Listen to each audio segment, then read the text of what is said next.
Girl, Oh, am I here? are Can you? you? I don't see you, I don't see me either. but you're here. There you are. Yes. Woohoo! Let's. Sorry, I was like, we're running late, and it's funny because yeah, I was running late. We don't need to talk about it. Okay. I'm Hey, here. girl. Hey, girl. Hey. Oh my God. Hey, Let's get right to it. let's What do it. about the movie premiere? Oh my God! Right? You guys, we So many, didn't. so many feels. Yeah. And that's what the surprise was all about that we didn't tell you about. But if you've seen our social media, you know something's out. Yeah. Yeah, no, so I much. So know. I Where to think, start? I think, first off, it was so much more epic than I even expected it to be. Right. Yeah, even Jason was like, he's seen so many documentaries and he's like, the caliber that and quality of what the actual film was, he was like, he's Yeah. like, he was not expecting it to be that like that. And even the way they like seamlessly made her iPhone videos and just photos from the past all kind of Yes. blend in very seamlessly. It didn't feel like, like a modge of things. It just was so well executed in so many ways. And there was meaning to the rest of the world, and then there was meaning to us. Yeah. There was so much, like, so many hidden things that kind of like, if she spoke these words and she said these, like that's how she was. Her integrity was like, this is the person I am that you're seeing right now, that you're hearing me speak. So I'm the same person now as I'm the same person later as I was the same person before. So Yeah. it's like she spoke to so many things, and Graham did just a great job of being able to share so many moments. And I mean, it was hard. Yeah. It was really hard to watch, you know, the So, thing that, yeah, yeah. it's So for you guys that might not even have a clue of what we're talking about, Jessie Combs was one of our friends, and her movie, Fastest Woman on Earth, we went to the preview in Beverly Hills at the Fine Arts Theater, and it is coming out on HBO Max on October 20th. Mark your calendars. It is inspiring. It is heartbreaking. yeah, It is beautiful. It is truthful, yeah, really. And each each of us, she touched my life in a completely different way than she touched Teresa's life. And that was what was so special about Jessie, is that she had unique and authentic friendships with each of us. She was always the same, and she was always, but it we each have our special, right? Yeah. And it's yeah. just, oh, I get goosebumps. She's here. She's here. Always, Yeah, she's always. here. She was such a huge supporter of both of our careers, and she helped to catapult me into different arenas. And I always made sure, like you did, we always had conversation about it, and she was just so like, yeah, whatever, okay, cool. you know, Pretty fantastic. Anyway, So many feels, so good. yes. It, Yeah. I think for all of us, like leading up to this, with the passing of her, and it's like we've all had time to like mourn, but like this was like that chapter that could like answer questions for us, but then at Yeah. the same time just let us be with our friend again, Yeah. just really have that moment with her. And it's like what we all, I think, really needed. And that's what Graham wanted. That's what he's like, I just want you to be here with your friend. And it was exactly that. And sometimes it was so surreal though too, because I'm just like, oh my God, you're so awesome. I mean, she was always awesome, but I mean, up on this, like, it was like a different person. You know what I mean? Yeah. Like, like I said, it was so much more epic than I even expected it to be. Yeah. But she was like that too. She was such a bigger personality and energy, and I think it's well represented on that big screen. So I can't wait for everyone. Obviously, we haven't given away things, and everyone knows, everything. But I mean, at the same time, you don't know the full stories, So No. it's great the way it was done. I think that my favorite part, really honestly, is to hear her voice again. Oh well, yeah. Yes. It was That's like my point. That's what giddy. Grant it was just Yeah. time for us to sit there with her. And now, yeah, and now we're able to go back to that, and you know, it's a chance for everybody else who didn't get close up and personal with her Yes. to get close up and personal with her. So I flip and take that. Yeah. Hey, on a different note, I'm so excited. We have Overlanding badass Jillian Rebekah with us today. So I good. tell you, girl, I've been waiting for this for a year. Oh, wow. Awesome. So let's get her in here. Do this. I'm going to get her in. Do this. I love this girl. I can't wait. Jilly! Jilly! Let's hope she knows that. Hi, we're ready for you. You've been admitted. Ah, babe! Total babe. There she is. Hi. Hi. Hi, hot stuff. How's it going, ladies? Okay. How Oh you do? How you doing? Fantastic. How are you? Good. Oh my gosh. There we go. I was just saying to Teresa, I've been waiting. We've been planning on doing a live or something for a year. Oh. 1 year. 1 year. No. Yes. I think if I look at my messages, I think I Wow. approached you about it a year ago. And I'm so glad you made time on the schedule. I know the schedule. I mean, I hate the glorification of being busy, but I really think like we really have all become so just diversified in what we're doing, and it just eats up your life. And so you're like, it's not for lack of wanting to do things. It's just Right. finding the time or carving out. I don't know. Sometimes I think maybe as women too, it's just, I can't even take that on like in thought yet. I need to just like, no, it's too much. It'll put me over the edge. Yes. Yeah, we have a bad habit of doing that, don't we? We Yes, talked about on our we've multiple times talked about this conversation. 100%, Jane. Yeah, totally. Yeah.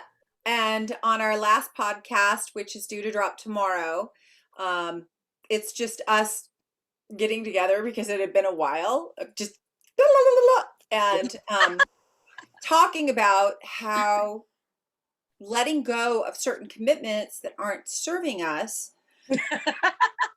right? She gets it oh so well. We all do. Yeah. So did you figure out like how do you do that?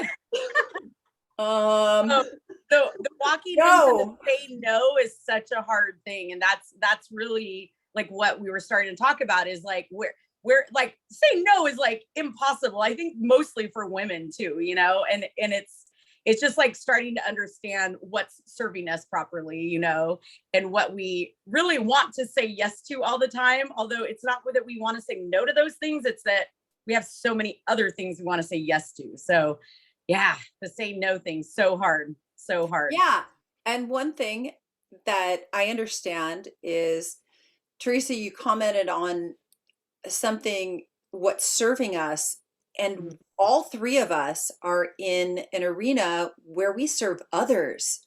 Yeah. And if we overload, we can't do the best that we want, right?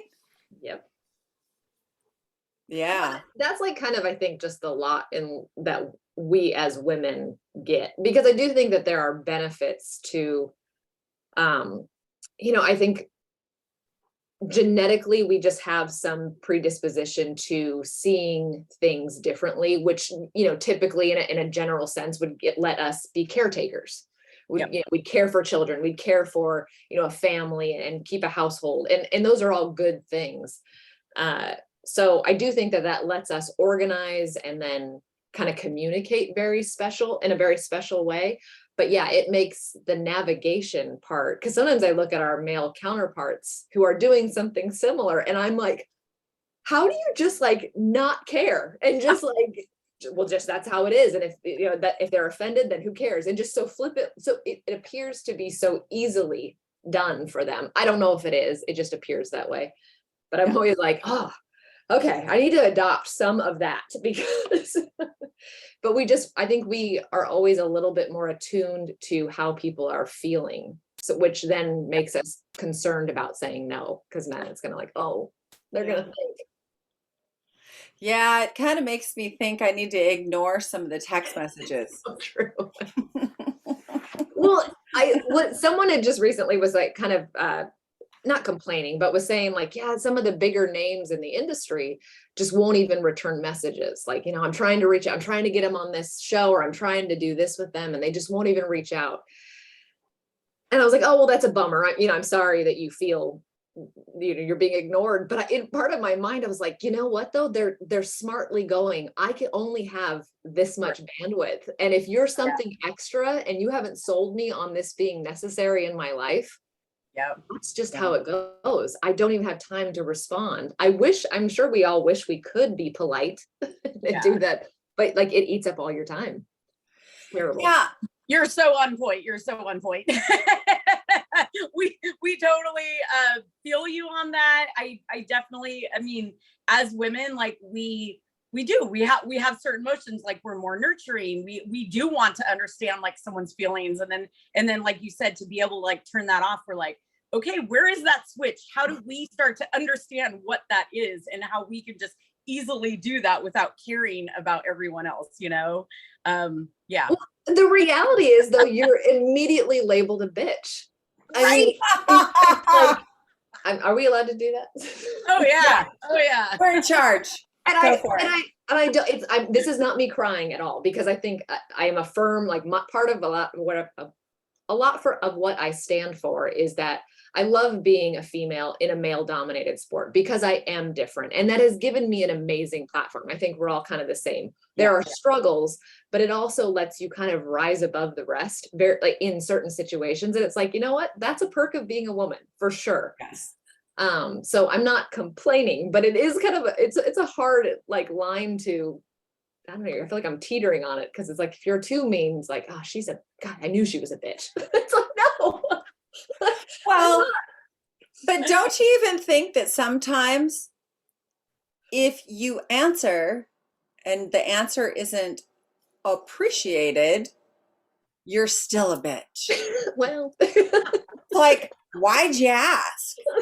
If yeah. Sorry, So this is just truth. yeah, it's just like, I'm just throwing it out there. And that comes from both sides. That's not sexist. no. That kind Oh of gosh, no, it's absolutely. They'll be like, well, why'd you say no? And if you said no, well, I don't know. You're doing all of this or you're doing all of that. And it's kind of like, oh my God. Well, Yeah, and I it's think hard. we live in a world that people are more easily offended by things. And Jillian, I think you definitely like one of the things I really truly admire about you is that like you talk about politics, where a lot of people don't want to voice their opinion on things like that. And a lot of people are so they don't want to just take the time to listen to someone else, you know, and really understand like what their ideas are on something. It doesn't mean you have to agree.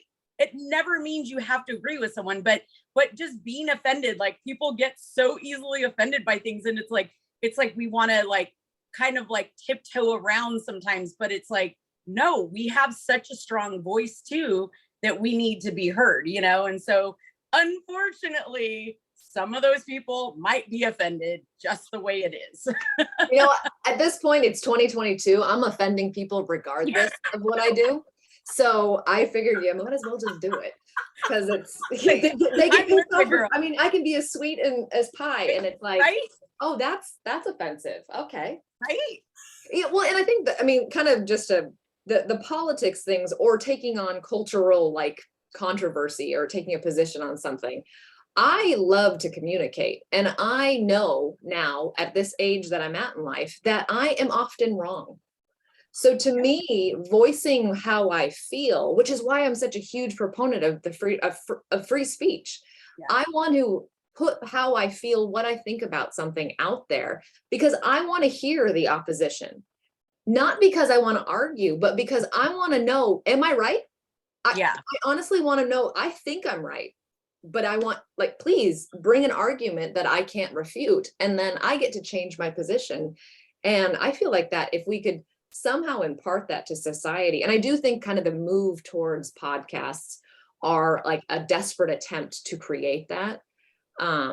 Because we're just we want real conversation again. We want to be able to talk to somebody and not be afraid that you think something completely opposite. It doesn't mean we can't be friends.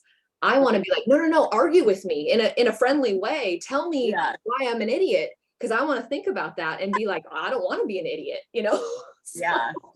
So I think if without conversation, like that's where I'm very confident in that feeling. And so it's like, it's made me brave. I think it's made me braver in talking about, like, well, then tell me I'm wrong. Love it. Well, and I think too that that whole concept brings us back to a space of, oh, we're actually learning something. You're learning something about yourself and how to communicate. You're learning something about the person you're having the conversation with and how they understand things. You're teaching teachable moments, and then you might be able to, I mean, it's kind of the idea of a persuasive essay. You know, you're shifting what might be deemed popular opinion. It doesn't make it any the less right or the less wrong, right? What do you think, Teresa? Yeah, no, totally. You know, we all have different perspectives. I mean, the three of us here have different perspectives on things, and Jane and I like want to come to an understanding. I mean, talking about, you know, all of our different perceptions of the movie that we saw, right? Even that, it's just like us all seeing the exact same movie, yet having a different takeaway from something like that. So everyone's going to have a different opinion or view of everything. I don't care if we're watching the same thing. Everyone's going to take away differently on that. And it's really just like, it's kind of fun almost to understand, like, really, like, why do you think that? Like, tell me more about like where that's coming from, because this is my idea over here. And like you said, like, fine, change my opinion on what I'm thinking. Like, I want to grow and understand and get where you're coming from. You know, it doesn't mean my way's right or your way's right, but trying to understand where that is in the world. We all have different thoughts on where that comes from. Totally. Yeah. And that's been the beauty of just the few podcast episodes that I've been able to do. This last one that we just dropped today with Brittany Wagner, and she's working with, you know, in Scuba, Mississippi, one of the most underprivileged, poorest communities in Mississippi. Wow. And she dropped a stat and she just said, yeah, so the average median income when they were doing the show for Netflix was $11,000. Wow. A year. And I was like, I mean, I survive. And I went, there is no relational, like, my reality is worlds away from someone with an 11, and in no way of course I'm not being like, there's not, but I'm like, that reality, the decisions that you to survive day to day on that are something I don't know if I have any concept of. So your decisions, the reasoning for your decisions is going to be completely different, and I may never understand that. So, and that's in our own country, you know, we have and now we're all in the world, you know, on the world stage where we're all discussing these things. Well, and kind of looking at that, wondering, why again do we send aid outside of the country?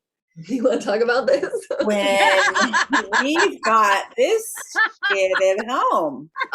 Right? I know. I opened it. I think that is one of the most super important. And it's not, you know, I know we could go right now, this current administration makes it a little easy to go after our, what's just Washington, DC for sure. Yes.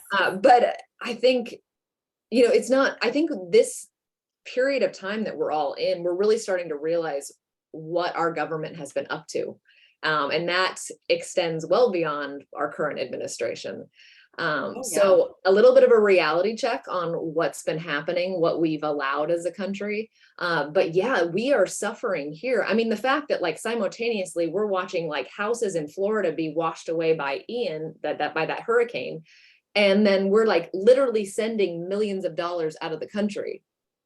I mean, I don't know about you, but like, we're not like, we can pretend we're rich, but like, we have a deficit that like our great grandchildren, their great grandchildren will never, we're never going to pay this back. That is not going to end well for us.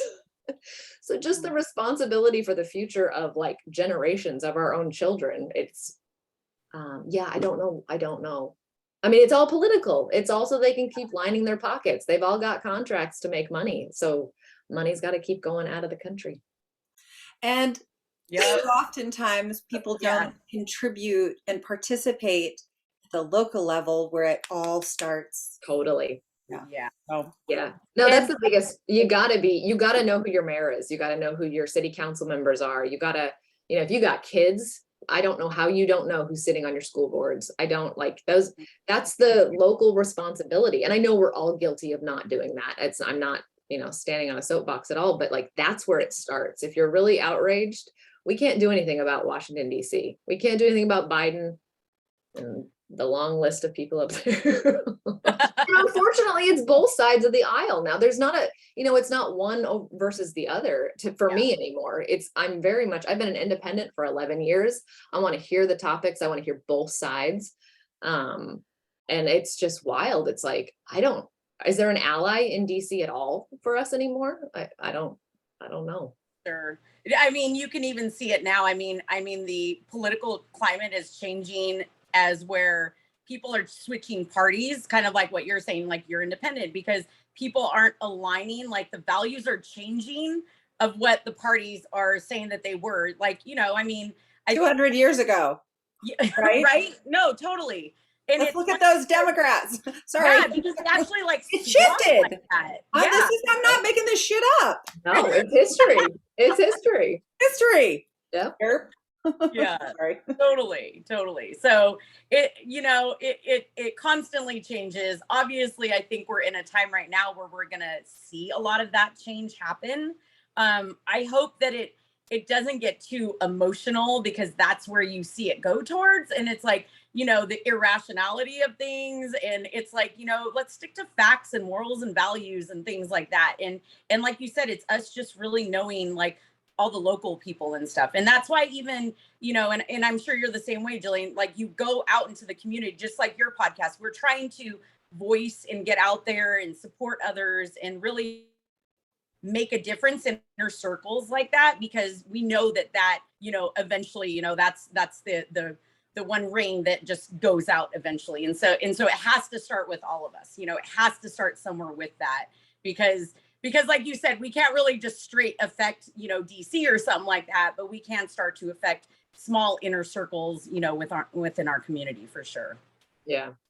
And I think the reality too is, and I know this word has kind of been used for other things. I don't mean it in the cultural sense, but like a reset, I think, is coming, and not in the great reset at all. Right. Although that may be coming, but that's not what I'm talking about. I do think that like we may be at a point in the country's trajectory of shifting. And I think we also have to be ready to change. Like things are going to be very different. Like I know I've been threatening to leave California for forever, but it's like, well, if you want to put your money where your mouth is, if you're really unhappy with the tax system and the fact that you're giving money to a government, and this is really what I have a problem with, I'll pay taxes. I have no problem with that. I'll pay a lot of taxes if I want to live in Southern California where the weather's perfect. I know we know this. Right. I will pay for it. But when you are watching mismanagement of millions and millions of dollars in your local government, how are we doing this? That's where it's frustrating. So it's like, well, if I'm really that frustrated, like, maybe it's time to move. Maybe it's time to look at a community that better suits my needs. Well, that's going to be uncomfortable. That's not going to be the life I want. Well, how much do you want this? So I think there's a bit of a like, we don't get to like put our head in the sand and be like, why isn't it going to stay the way it was 20 years ago? I liked it 20 years ago. It's like, well, we might have to be changing as well. So Yep. There's always that personal responsibility element that I don't always like, but it's there. And when we talk about Scuba, Mississippi, and you look at that well below poverty level, because isn't poverty considered 19,000 per year or somewhere around there? One Exactly point. right. So they're half or Yeah. almost half. And we've got inflation and we've got gas prices, etc. Everybody already knows this. But what I find interesting is that we have devices, we've got fast food, we've got all of these little processes and Instacart and Uber and all of this crap to distract us and keep us at work and keep us hustle and grind so that we don't have the opportunity to head into our communities and say, hey, it's Monday night, I'm going to city council meeting, I want to see what's up. Right. I don't do that until it affects me locally in my area, like in my immediate area. But can you imagine how exhausting it is trying to stretch 11,000? That's less than $1,000 a month. Do you think families have even one shred of extra energy to go and participate? No. Yeah. And I think that's where the real travesty and the real, like, I don't know I think it's evil. I think that there's A little bit by design. that we have, I almost feel like, because I'm so disconnected from that, living that way. I would love to talk to somebody. And talking to Brittany was a great example of it, but I almost like don't get to have an opinion, but I do, as an observation. Right. Sure. I do think it's like, there are situations, there are certain nuances that are going to have special situations. But if we just generally looked at what's going on and the way politicians are propping this up, and not to solve the problem, but to give generational welfare to these families. And I'm not saying of course there's a time and a place for welfare. That's why it exists, but it's not meant to be generational. Correct. And I don't say that because I don't want to help people. I say that because we're watching it not help society. Sure. And like you're saying, like you can't better your community because you're just trying to put food on the table. Yeah. And that's a disservice to our countrymen, our own, those are Americans. That's not another country. That's not a third world country that's living that way. They're living like a third world country. So that we are allowing certain institutions or certain government officials to perpetuate these types of things. Like we owe it to be involved. We owe it to not let that stuff persist. And I know it's so I can say it all, and it's like, so what are you doing about it? Well, like, no, but where your mouth is. No, but like you said, like it doesn't have to be that we're literally just affecting DC. Like we are affecting you, like I said, you doing your podcast, like raising awareness. Okay, first off, sometimes people don't even realize things like this are happening, or they don't want to talk about it. So we're talking about it. Like simply for us doing things like that does make a difference, because it makes people think for a second to go like, oh, well, maybe I actually should do that. Maybe I should put my phone away for a second and try to find out, if I want to do this. So, I know it sounds small, but all the little things that are small, like end up being so much bigger too. So I think we're all trying to make our small, I don't know, contributions to society in a way that's positive. Like I said, it's going back to like morals and values of what we think, like it's what our country deserves. It's what other people deserve and stuff. And so we're just, we can't be there to affect them, but we can, talk about this here and try to see, hopefully we can, penetrate those walls over there that people can hear us too as well. Yeah, I think that's the goal too. I think for me specifically, like what's really cool is my studio is in Birmingham, Alabama, which so I have not just experienced just that region of the country. There's obviously a lot of crazy history in the South and just stuff that I've just been completely disconnected from. But getting to go and visit, I'm getting exposed to not only the locals, but also the history. And then the people that are there now, it's like, oh, like I want to be a part of this community. And I'm really excited to kind of get to work there and get to, as this next year takes shape, I don't know what that looks like. So there is opportunities for this California girl to show up in the South, and like, what if you get to do something a little bit, I don't know, like you get to, California's broken, so we'll just let that go. But maybe we'll just But go not all the like you can actually change. not all the people are broken. No, So they you can aren't. take the people There are outside and plop them in Alabama or plop them.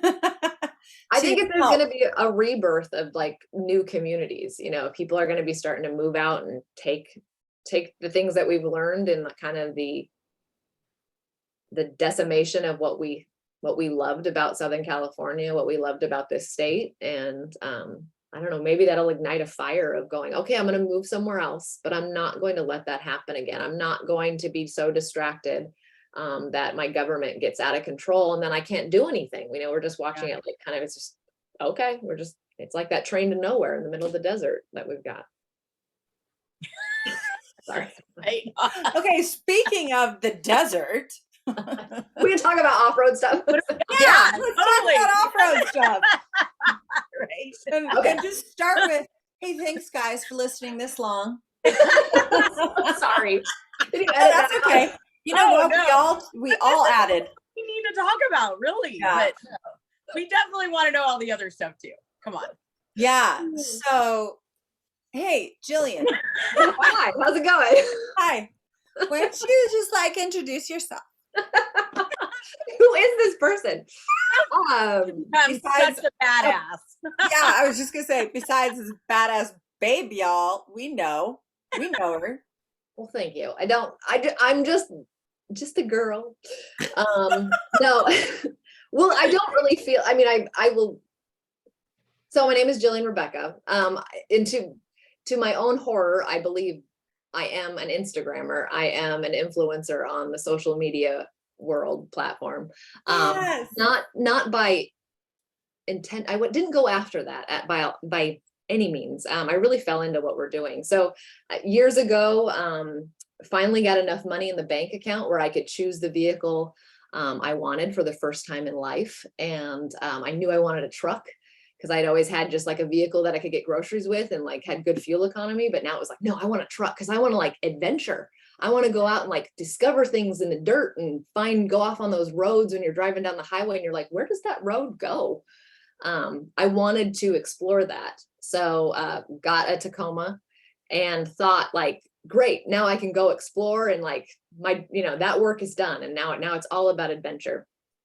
I didn't know overlanding or off-road camping or anything that I do now was a thing. I didn't know that you could modify your vehicle. I mean, I understood racing like Baja and trophy trucks. I understood that, but I had no idea that the average person could do these things to their vehicle.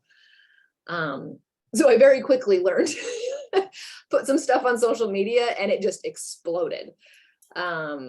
And quickly learned that there's not a lot of women doing this. And I just really had this internal fire. I wasn't the kind of more typical vision of or picture of women in our space is the husband's like really into it. He wants to build the vehicle. And then the wife usually is a navigator, usually very much a partner. I don't want to discount anything that these women are doing, but they're always like that passenger seat individual. And I just didn't identify with that because I was like, I want to drive. I'm the one who's like, well, I'm going to turn around and we're going to go back. And, I'm leading the pack and this energy was very different. So it's taken me a couple of years to figure out what that actually means, how you can use that. But now I adventure for a living. It's the craziest thing.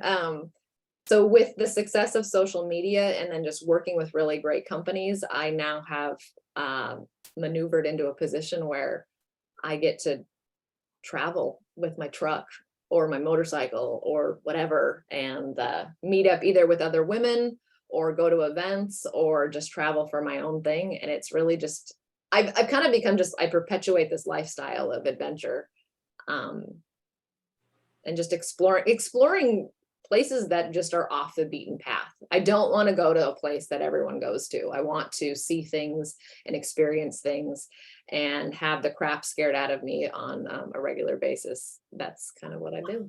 So it's become this thing and somehow people like it. So we I don't know. I So still don't really know what it is. it's fun. It's fun. So, but you also like actually plan events and have a whole community now that you've grown. Yeah. That, So that's insane. being a female, so, and we all know we're in a male dominated arena, and that's fine. I think the men in this space have been incredibly helpful in teaching me, showing me the ropes and showing me how to off-road and how to recover vehicles and how to be safe. And these guys have been great instructors in those areas. But I was really frustrated with, there was just never women's things. And not because I needed to have something exclusive or special or away from, but you start to realize that women are interested, but because of the energy differences between men and women will take a more passive, I don't know, persona in the experience. And so you just watch them kind of fade into the background, because the guys are kind of just in there willing to, grab the bull by the horns in a sense. And so I just felt like, there needs to be a space for women to learn their voice. And then I remember waiting for like several years, waiting for companies being like, when are you going to do a women's thing? When are you going to do a women's thing? Like, how come we don't have any women's things? And finally I got annoyed with my own self and was like, maybe I need to do a women's thing. Right. So I think I sat on that for like another year and like really internally fought that, because to be fair, I struggle with associating with large groups of women. I love ladies, but there's just always kind of a little bit of like the female energy is like, it's just too much, ladies. I don't want to do a group of them. Like, oh, can't we just go do the thing?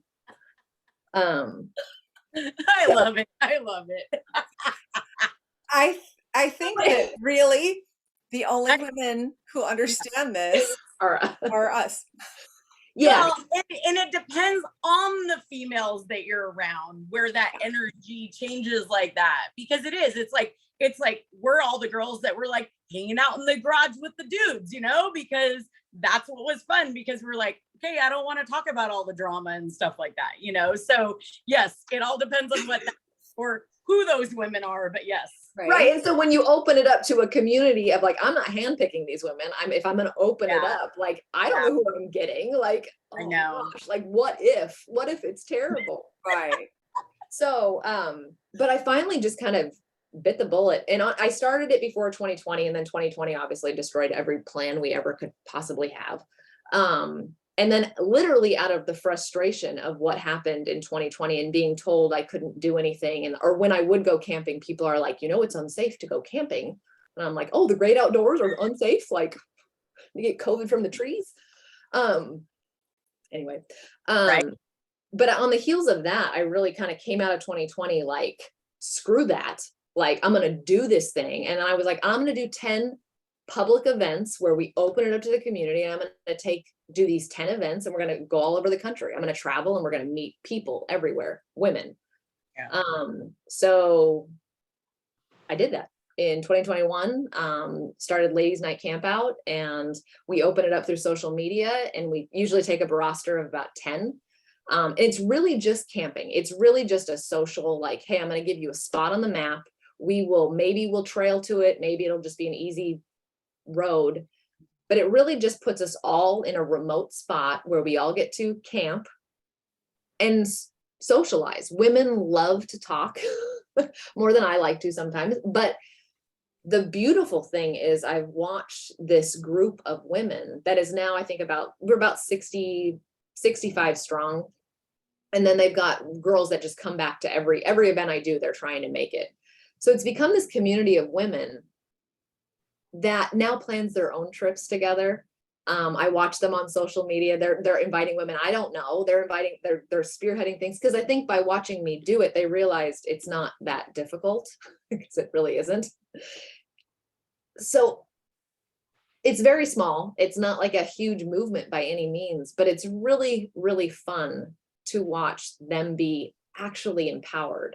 it's not me, you know, chanting girl power and, hey, like, you better let us play because we're girls and we always get left out, and like none of that. It's just going out and doing the thing and showing them that they can do it as well. And they've been empowered to go and do it on their own. So yeah, that's been a couple of years of kind of realizing that even if it's something you don't like, you're not incredibly passionate about, sometimes like looking at your community and going, what does it need? And maybe that all goes back to that political conversation. You just got to step out, and the reward of that for me personally has been really like, oh, that's what it's all about. I was looking for my own personal gratification and like, well, I don't enjoy doing that. Why would I do that? And if you can't go, if you don't have the balls to get up and go and do it by yourself, like, why do I got to drag you out? Like, just go do it. And I was like, Jillian, maybe not everyone thinks like you. Like, stop being like, if you got it, share it. So, yeah, it's cool. So I shared it, and then I'm watching all of them share it, and it's going to be slow and small, but if we get a strong group of women in the overland or off-road space or whatever that love spending time together, I think, why not? It's really fun. Women add such a fun element to off-road sports. I think I think we just to any off-road or any racing sport, any high adrenaline sport that's male dominated, the female perspective comes in and just kind of like, just widens it up, just opens it up a little bit and goes, hey, there's more to appreciate about what we're doing. So. Well, and I think a lot of us are really dorks that go out there and do that. Not cool. I mean, did you say we're not cool? I'm not, well, I'm not. I'm not cool. I just keep fighting to try and be cool. What about Teresa? You're totally cool. No, I'm exactly the same way like you. I just go and just like my laugh and stuff like that. Like, all of that stuff is just goofy and silly, and like, I'm just being me. I'm not like trying to be anything I'm not, you know, and it is what it is. But I think it's that confidence. I think, and that there are women that are just a little more predisposed to that. And I think that's why we find ourselves where we are. It's not that we're better or we're cooler or we get perceived as cool, but it's just going, I don't care. I'm going to do this. And I want to do it so bad that I don't really care what your thought is, because I'm enjoying it. And then once you do that, once you live that life, I think the confirmation that happens through that, where you go, yeah, I am fulfilled through this. And your opinion matters even less now. So I can move on to the next thing. And it's like, when people are it's like, I don't care about what people say. I'm going to move on to that builds on itself. And then you find yourself like moving and shaking like a community. And you don't really know how you got there. It really is just like, I think I just said I was going to do it. And here we are. Totally agree with that. Yeah, no, totally. You have to, but see, all of that is the ripple effect. Like you said, like, you're doing it now, all these other women are doing it, and it's just gonna, like, that's the idea. That's the goal. And I love that you said, like, you're empowering them. Like, it's so important. You don't have to do something for someone else. You have to help them do it for themselves. Totally. And that is what it is. Like, that's what you're giving to them. Like, hey, just come join me out here. You have to do it yourself, but come join me. Right. But, you know, and so the moment they have to do that and they get out of their shell and they're like, shit, I can do that. I'm capable of doing that. Like, it is such a good feeling. I mean, you know, you got that feeling, and then that's what you want to share with other people, you know? And so it's just that, like, it's the domino effect of all of us trying to do this, and all of us spreading our contagious energy and passion for the crazy stuff we do, you know? And so just sharing that with the rest of the world. And that's also another feature of women, is we like to share that, and then that feeds that. I think that's very unique to women and how we communicate with each other. So that's another powerful thing, is you bring women together, it really does multiply. It just has the ability to do that. And that's something that's a superpower that women have, I think, whether they realize it or not. So it's fun to be a part of it, because it's like, yeah, watch, you put you all together and shit happens. It's amazing.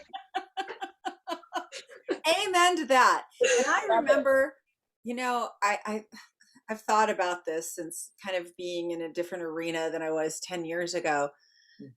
I think I'm more like my sixth grade self now Love it. than I was. But in sixth grade, this didn't work. Mm, Do you know what I mean? yeah. Where I was just being goofy old me. And there's a certain stage where people are so in their heads. And now I'm a sixth grader, you guys. That's all it is. It's that beauty though of maturity. And I think as we age as women, I mean, as I know we all hate the physical part that ages, because it's like, why couldn't that just hang out for like, could it just stop for like 10 years and just let me enjoy the mental, where I'm at mentally. Yeah. But and I know I've said this so many times, but it really makes me excited to get older, because it's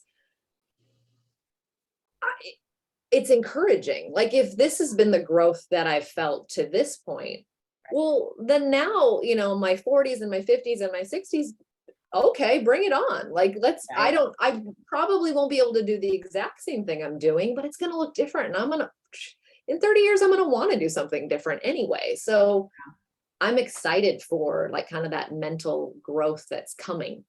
If I continue to pursue things that are meaningful to me and really start to, continue to hone in what is important and how do I better my skills that I was born with? Okay, well, how do I make those better? How do I become, use my tools the way I want to? I don't know. It's really cool. So I agree. I feel like I'm getting younger in a lot of ways. I mean, as I'm like putting on like pool floaties and like running down like some place in the middle of nowhere to a stream. I don't know. Like, it's like, how am I 40? Like, this is weird. But I'm like, this is the new 40. This is what it looks like. Yes. I like it. Yeah. Totally.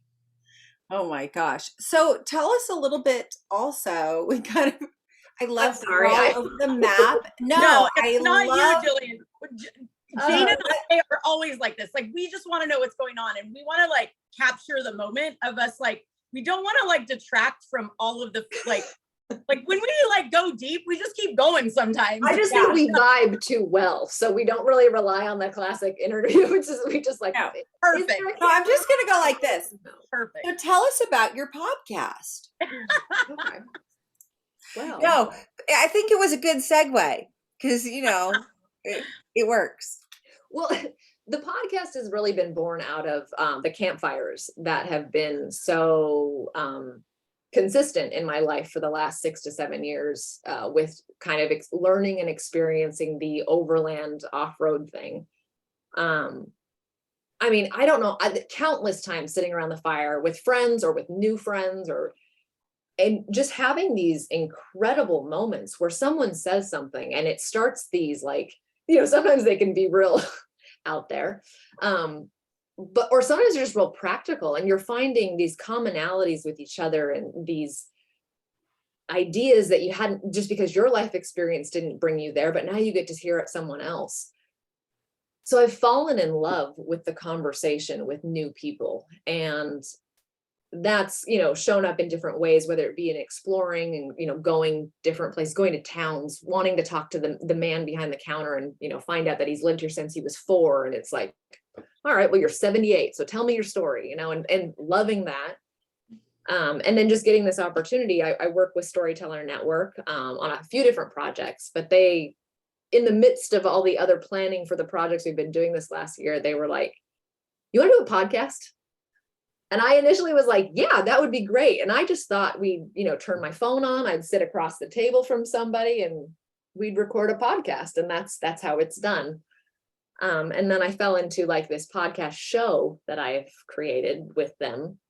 But at its core, it really is just wanting to talk to people, wanting to learn things. Because again, all theme through everything we've just said, people have the ability to change. We change each other through conversating, through sharing stories, through sharing experiences. I want to learn when I'm wrong. I want to hear everything. And I now have this platform where I can reach out and be like, hey, come and sit down and let's talk.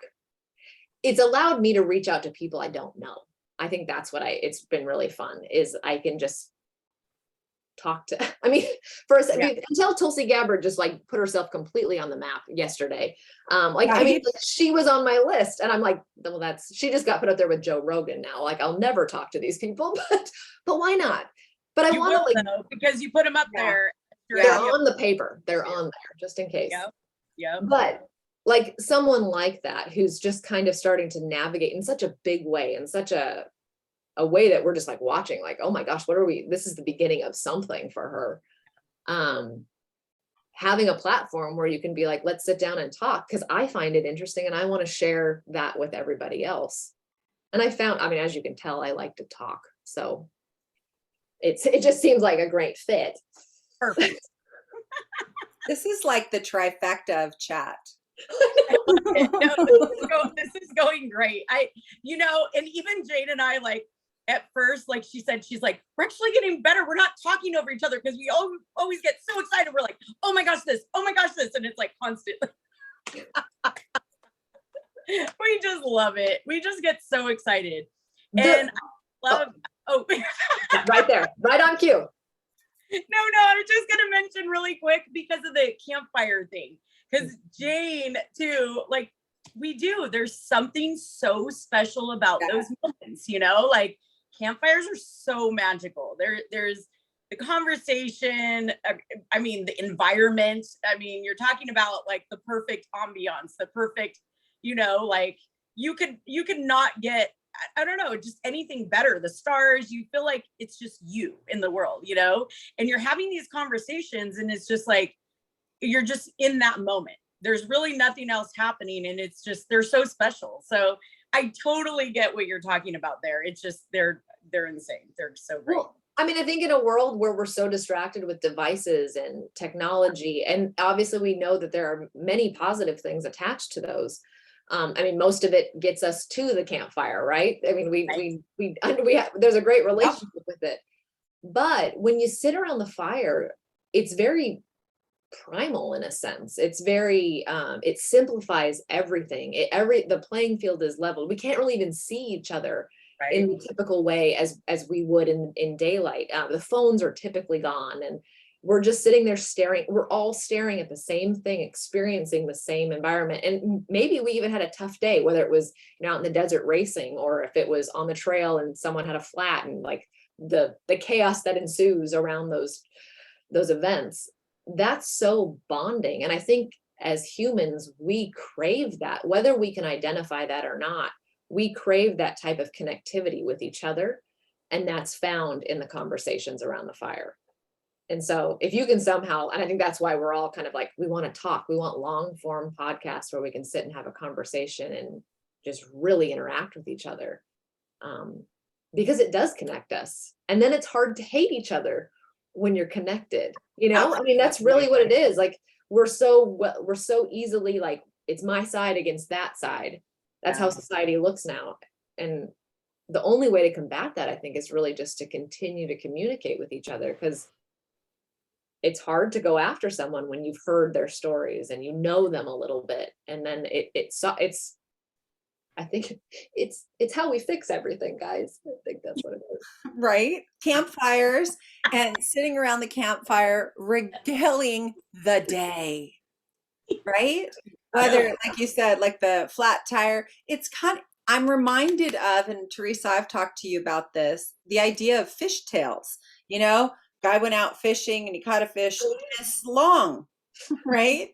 And it connects all of us. And we're like, we cast that line.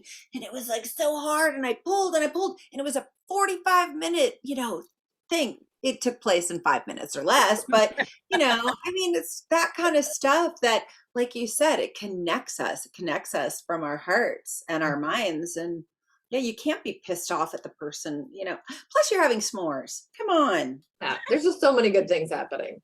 But that's really the catalyst for wanting a podcast and wanting to kind of somehow capture that experience with other people and realizing that, like, oh, I can talk on camera. I can communicate on camera, because that's not necessarily a skill that everyone has naturally. So wanting to go, well, okay, let's capitalize on it and see, let's join the millions of other podcasts and see if we can make Why Why not? not? You know what? I think it would be selfish or self-centered to think that, you were the only person that had this idea, right? It's so many. You have to really deliver to your public, right? Yeah, no, you have to. And I mean, we kind of came out of the gate a little. It's very well produced. It's very it's very much a show. Like the visual element that we produce is, I don't know, it's like a talk show level. So it's not this. Oh no, but honestly, I mean, the connectivity of what's happening on this one is undeniable. It Yeah. doesn't. It really doesn't matter. I don't think. But I'm only saying that is like I overshot. I thought I was, like I said, just going to be like doing a podcast where we recorded it from my phone or something very simple. And Yeah. my team had an entirely different plan. And I'm like, what are we doing? Oh, But it's fun. yeah, it's pretty fantastic. I love it. I want to be cognizant of our time together, but I die because I want to have you here every week. But I did send you just kind of like the interview questionnaire, and I know, Teresa, do you have yours? Do you have? Always. Okay, Always. let's Right in front stick of me, with girl. 1 or 2 questions each Ew. that are our favorite for Jillian. Oh, And God. you go first. Okay, so I'm just gonna randomly pick them then.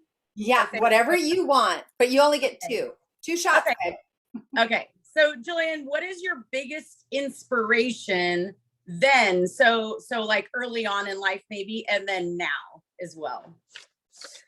Early on, it's such a weird departure because there's nothing to do with what I do now. It still is an inspiration for me. It's something I go back to. It's just not, I don't cover it a lot on social media, but it's food.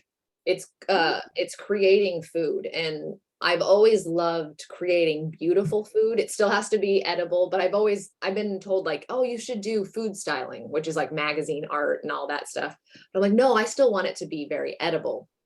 So I do this crazy thing where I like to make it look insane, but also like want it to be really good. And that has become, I don't do it on social media a lot because it's so personal to me. It's such a personal therapy that I almost don't want anyone's opinion on it. I mean, I enjoy sharing it, but it's like that thing where you kind of are like, but this is literally just for me. But food, like styling and creating food is something I've always loved. I do envision like in the future being like a homesteader where I can like actually work in the kitchen and just create and feed people. I think that would be like a really fun thing.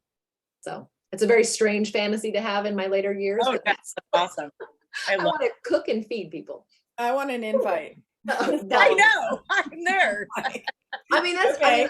I like, it's like, if I could just have a huge table where you could just bring like 20 people together and like feed them, I think that's like, I'm in. so that was my before inspiration. And that's all I held on to because I really didn't have a lot of direction in my early years, honestly, until I was like 35, maybe, which is kind of living. So I think now it's experience. Like, I've been blessed with a life for the last few years where opportunity has just been like provided, where people are like, hey, why don't you come out on this? Why don't you come over and try this? Why don't you come along on this? And that's such a blessing. I know that isn't something that is really doled out to everybody, but taking advantage of it, saying yes to those opportunities and going out and experiencing things. I mean, even if it's just going like, hey, we're going to go like, when I got to hang out with Jane and like, when you want to just like ride along in we're just going to race around this thing, like in crazy vehicles. And I'm like, what are we doing? Like, it's a race. It's a timed race. Like, you just want to ride along. But just Teresa going out. did that too. Teresa did that too. By the end of the day, I'm like, I can't do it anymore. I think I'm going to be sick. Overlanding's a little slower, huh?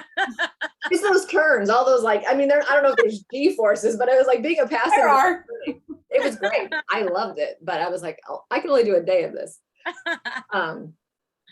But I think going out and just experiencing things, and those experiences have led to conversations, and it's kind of been a melding of those two. Is I've really found a hunger for experiencing life.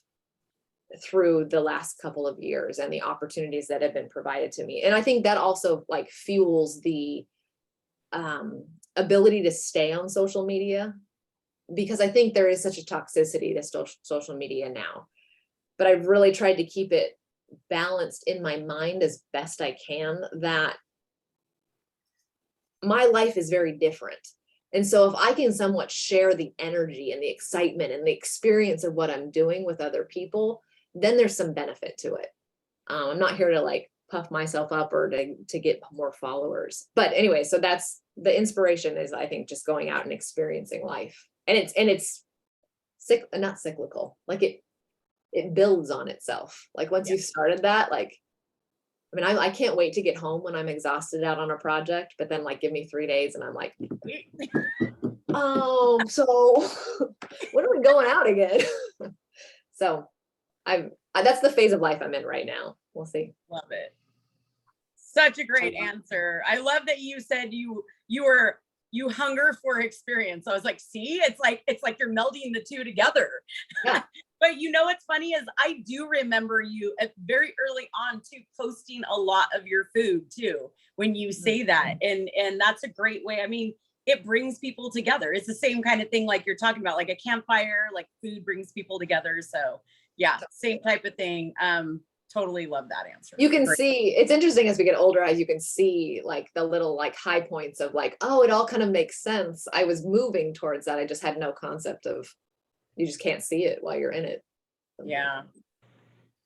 Okay, Jane, you're up.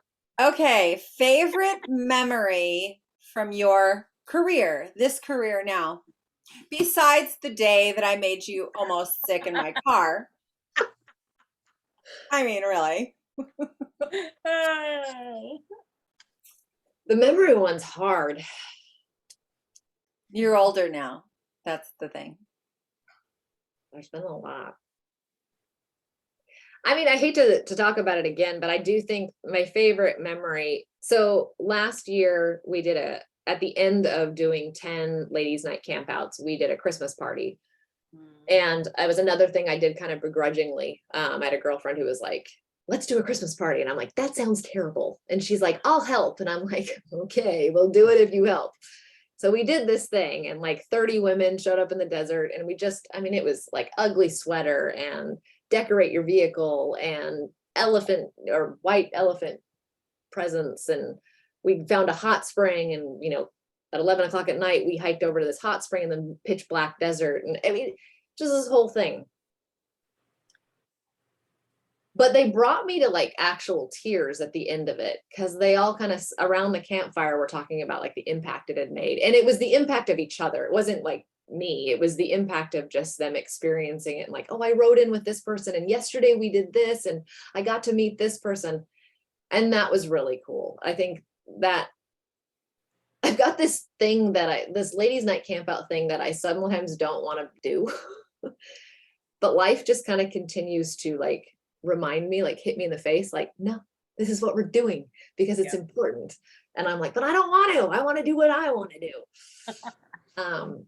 So, but to me, that I think this last year, that moment has kind of sustained me in being confident with who I am. So it's become this memory. And that was, I don't know, to watch other women just like love on each other because we came out camping. I mean, it's so silly. It seems so silly. And yet it was probably one of the coolest moments, the most human moments for what we do.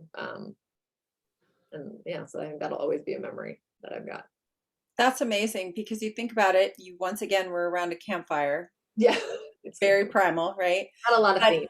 But essential, because, you know, it's sad to say, we've been indoctrinated to be so competitive through magazines, through appearance, through all of these things, and to just kind of break it down to that baser level where, like you said, we're just loving on each other because of being in the moment. That's spectacular. So. Yeah. We got to Well, make a campfire. We got to get to one I of know. those campfires. That's what I mean. Definitely. Honestly, I would love to do a podcast strictly around the campfire. Logistically, my team is like, you want no. You're Like gonna have to use your phone. it's a totally different setup. But I think too, back to that like point of women being caretakers, and I'll be quick about this because I know I'm hijacking it again. But I think what society, like we are caretakers. We all do go back into a home and do something. You know, there's kids or there's a husband or there's just family that, you know, you're dealing with, or maybe there is a business that you've kind of taken over and that's you're that mama figure for that business. You've got to feed like your own self. Like you've got to be fed at those campfires. You've got to be rejuvenated with other women and be encouraged and have fun and be silly and put on a onesie. And, you know, I watched a girl with a sparkler in her hand run across the desert in her bathing suit. Like, I mean, it was just like, you know, these are moms. These are women who, I don't know, in some ways I feel like we put that side of that part of us away. And it's like, well, we don't get to do that anymore. We just got to make sure everyone's having a good time. And it's just for one night and they do this and then they go back to their normal lives. But you need to have those moments. Otherwise, like you will burn out. You will. Yeah. So it's fun. It's fun to be like, yeah, it's a bigger picture. We're benefiting the whole, I think, when we do these things. That's amazing. It's Teresa, do you have another question? I sure do. They're just so fantastic. And no, you are not hijacking anything. You have the platform today. So Okay. go ahead and talk away if you want to. Any more. Jane and I sit on the phone for freaking like hours just talking about it.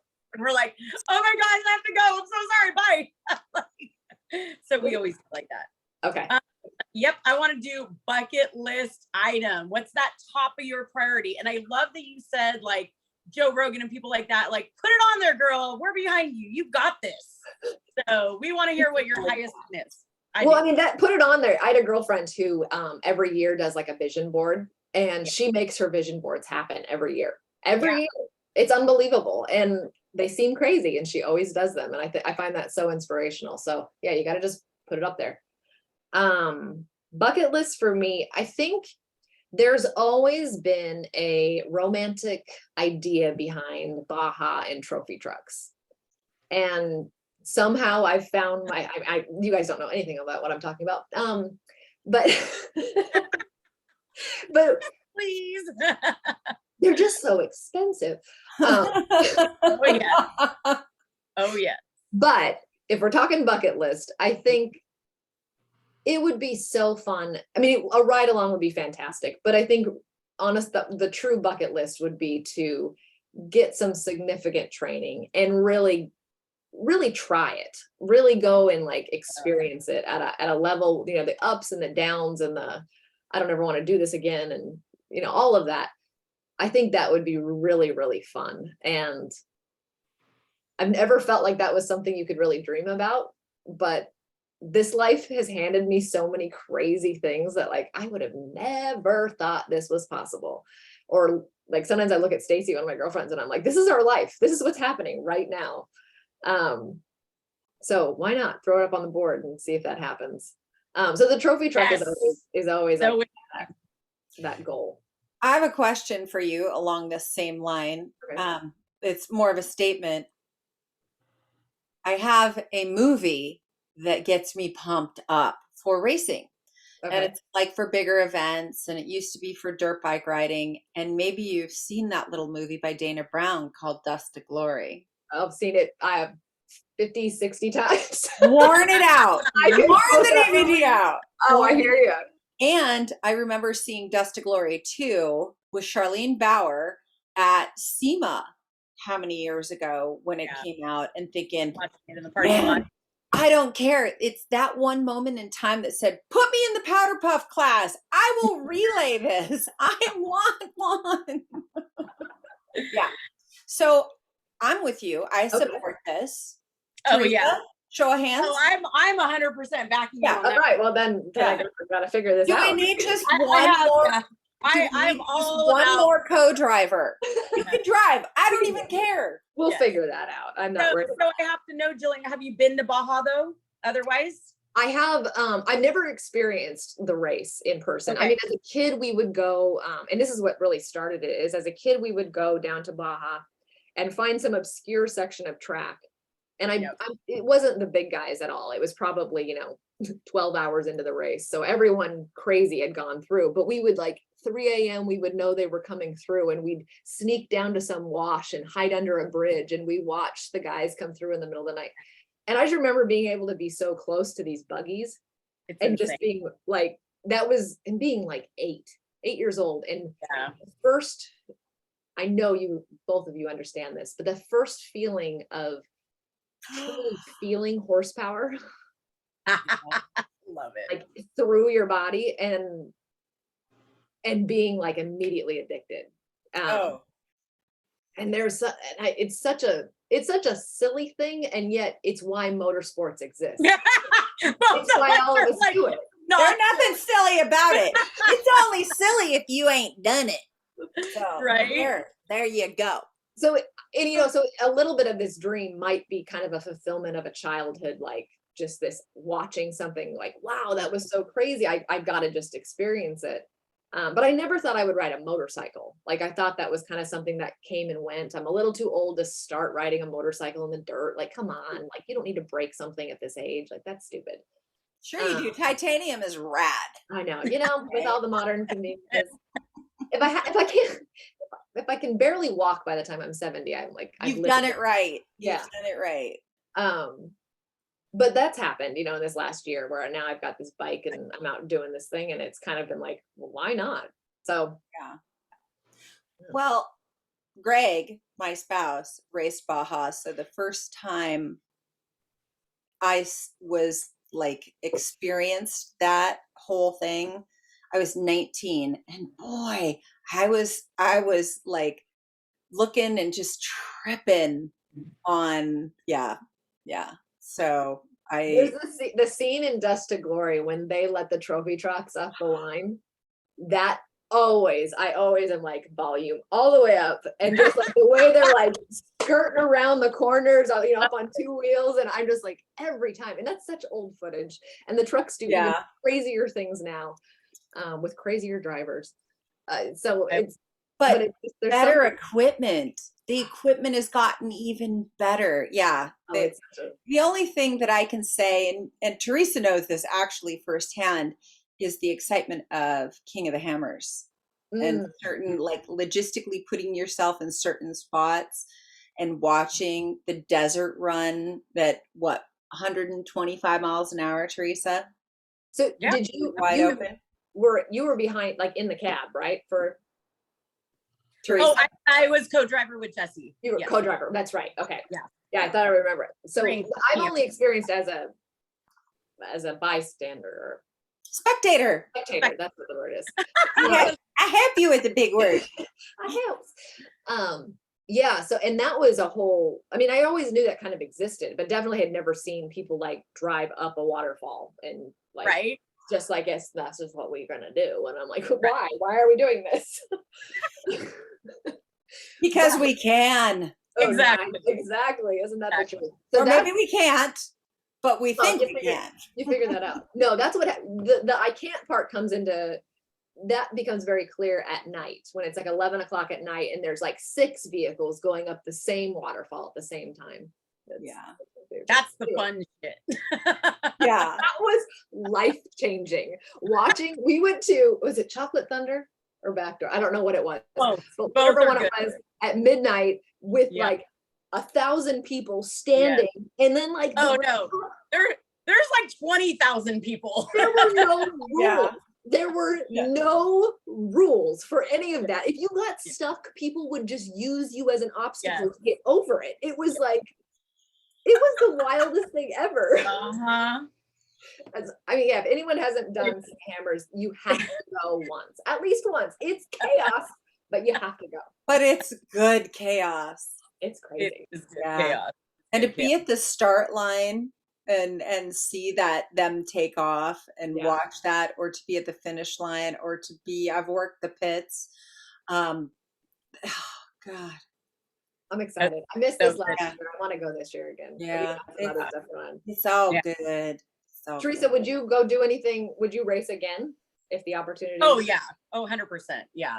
So, okay, just to go a little bit, my business is called Baja Forged because even as a kid, like exactly like you, like I grew up in San Felipe, like I, 8 years old, like you're saying, like going down there with grandparents and watching the races and doing different things like that. So it's like been like ingrained in me. So 100%, like the call of Baja is not something like I everyone love that. understands. It's the call, right? It's so the call that everyone understands or fathoms, but once you go down there, like you get it, like the horsepower, all of these different things. It's funny because just this past weekend, right before we went to the movie premiere, I had Sana and Dana over, right? And I actually, I don't know if you know this, Jillian, but I live across the street from King of the Hammers. That is where I live. I took them out, like we went pajama off-roading in the morning. Okay. And then we came and had breakfast and we watched Crusty Demons of the Dirt, if any of you know what that is. And I was like, you were my people. See, you guys get me. That's awesome. It was on any Sunday or Crusty Demons. We were in motorcycle moods because we were all riding. So, Got it. But yes, 100%. Like I love that you shared that. Like, that's great. Like you're going to make that happen too. So, oh gosh, to get behind that machine. Yeah. So Yeah, good. it's a little late. I really do think like the It's never too late. It's no, never. and not that it excludes me by any way, but I do miss the fearlessness of my youth because That'll come back. well, and I'm hoping It'll circle back. It has a little bit, but I do like sometimes I'm like, I hate that I'm so realistic about what could pop. Like I know what could happen, and I'm like, I wish I was like 8 and didn't know that like when you fall off, it's going to hurt, and it's going to hurt a lot. And then when you hit that rock, it's really going to hurt.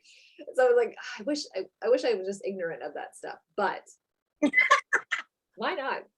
Oh my God. Okay. Last question. Totally. This one's going to be hard. Oh God. One word Is or it? statement that you live by. Yeah, what was that? Mantra? I saw that. No, Don't you have? there's not one. Don't we all have like a little mantra or something Oh, could be that? statement. Yeah, doesn't have to be word. Yeah. It's could be just like, when you wake up. Here, let me prompt you a little bit with this. Yes, keep going. When you wake up in the morning, is there something that kind of clicks or you feel that really gets you started for your day or something of that nature? Okay, let me see if I can find some other. Is there coffee in my future? That's pretty much on. Okay, then that's the one word you live by. Coffee. I think honestly, it's move. I think that's something that's kind of happened recently. And the meaning behind that, I think, is that I'm realizing that motion, that action of just moving is really what's propelled me into the positions that I'm in. And it doesn't mean I very rarely know which direction to move in. And that is what's held me back all of my life until maybe 2 years ago. And it's disappointing and sad, like that's really like I lived life that long feeling that way, but it is what it is. We'll set that aside. When faced with an opportunity and I don't know what direction to go, it's really been like, just move, just go, just take some action. What's the next step? Is it small? Okay. What if that's not what if we need to go here? Well, then we'll pivot. We'll move. And Right. So just moving. I think as humans, we get scared and fearful and overthink and we never move and then we never live. And then we're like, wow, I'm 70 years old and like I was safe, but I never lived. Yeah. I know it's very cliche, but for me, that's how that's come through in that. Look at us. I just like, need. It's so funny when she answers things where we both go no and then yes at the same time. But just that action of moving, I think when life is throwing like uncertainty at you, like just step into things, step towards it. And if it's wrong, you can just move. But there's been so many life lessons that have come from even the mistakes in moving, that I would never change. So I think right now the confidence that where I'm deriving my current confidence from is just like, just start moving and then you'll figure it out. I love that. So powerful. So powerful. So good. It is. One word it can literally mean the world. So I appreciate that. Love it. Gosh. Can we do this again sometime? Absolutely. We can do it anytime. Like once a month? Can we be like, just put 10? Be around a campfire or be in a car or. Yes, we want all of it. All of it. I would talk with you ladies at any time, for sure. Oh my gosh. I adore you. I know Teresa feels the same. I absolutely had a blast today. This is had good. an absolute blast. Thank you. It was a very real conversation, that's for sure. So all you watching it, this is how it really is. I love that. I love those kinds of conversations. And welcome to Teresa's and my typical. Yeah. I'm happy to be here. No, every time I know Teresa and I haven't gotten to chat as much, but every time Jane and I get to sit down and talk, it's always like, okay, we have to, like, same thing. It's like this, we have to go. Yeah. Like, other stuff to do. Where, shameless plugs for you, where do our viewers find you? And I can put this also in the description, but I know that they would love to hear it from you. Yeah, I mean, primarily most of my adventures and kind of the Jillian Rebekah side of just who I am is on Instagram, social, Jillian Rebekah, and it's Rebecca with a K and an H. And then the podcast is citizenj.com, and that'll give you kind of links to all of the different platforms that it's streaming on. But I do want to plug, I think it's fun to watch it on YouTube, and we put a lot of time and effort into our YouTube thing. So Citizen J on YouTube is where you'll get the visual element. So love it. Teresa, any closing comments? No, this was fantastic. Like you said, like we haven't got a really good chance to chat. So this was a great segue into that. So I look forward to doing it more often. Let's go to Baja. That's done. Yeah. Whoever's listening, come on. You've got somebody who represents 1, 2, 3 generations. We would be so entertaining too. And that means a lot when it comes about demographics, because we've covered like 20 freaking years. Yeah. 30 years. If I do my math, decades are 10. 20. That's not my thing. Oh my God. Thank you so much. Anytime. Absolutely. I love you. Thank you for having me. I really appreciate it. I love the conversation. Awesome. Us too. Teresa, I love you. I'm going to sign off. I'm Fastlane Jane. You guys already know that though. And I'm Design Muse. And you are. She's like, Jillian Rebekah. We'll see you next time. Yeah. Till next time. Love you, people. Mwah.